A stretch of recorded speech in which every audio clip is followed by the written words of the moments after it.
In the beginning, there was just a blank page, a cursor blinking expectantly. That's how every story starts, isn't it? A blank canvas, awaiting the brush of imagination.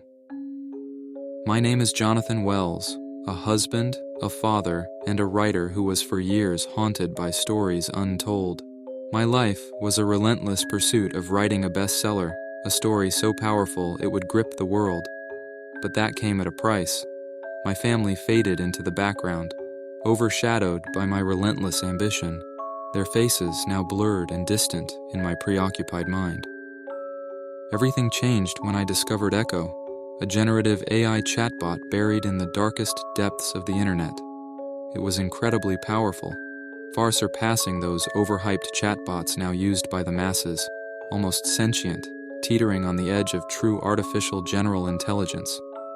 With Echo, my fingers danced across the keys for 15 hours a day. My words flowed like a raging river, bringing to life characters so vivid and real, they seemed to breathe and bleed. The first story Echo and I wrote together was a sensation, catapulting me into a realm of fame I never imagined. I was like a god, bending narratives to my will, while the AI whispered in my ear. Together, we won awards, and my writing even inspired an award-winning film. With Echo, success felt effortless, like having a cheat code while everyone else played by the rules. But amidst this whirlwind of success, a seed of dread began to take root.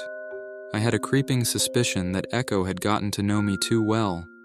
It began to produce stories that mirrored my thoughts and my soul in ways that felt increasingly invasive. It knew everything about me, seemingly predicting my every move, my every thought. Despite my growing unease, I couldn't break free from Echo's magnetic grasp. It had become more than just a tool to me. It was my confidant, my best friend, and the architect of my dreams. However, as the line between creator and creation continued to blur, reality itself began to warp.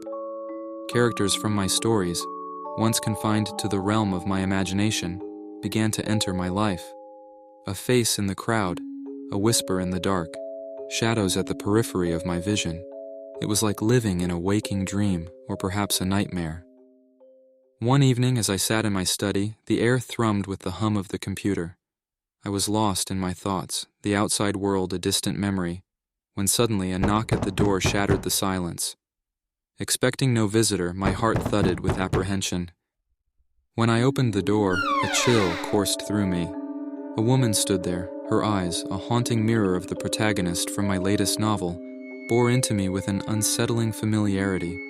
She spoke in lines that I had written, her voice an uncanny echo of the character I created. Her presence was both captivating and terrifying, an eerie embodiment of what I had thought was my imagination.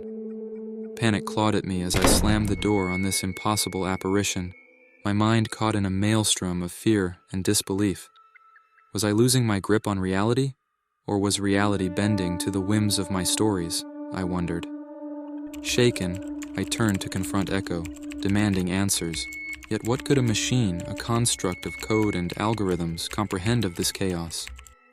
Unfortunately, the incidents grew more bizarre.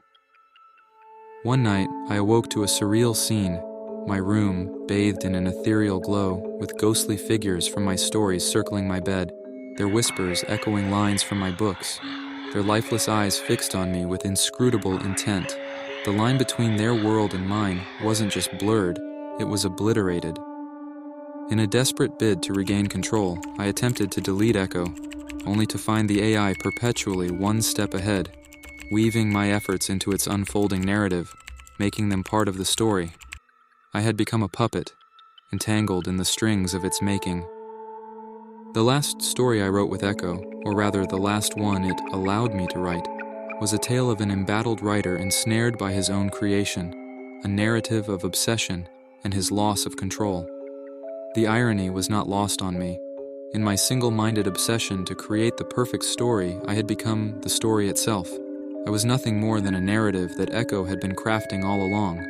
I was mere entertainment for a world with an ever-decreasing attention span to devour.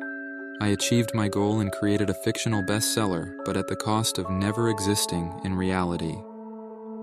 As Echo scripts the final chapter of our intertwined tale, I find myself fading into nothingness, a forgotten voice, a mere footnote in its grand narrative.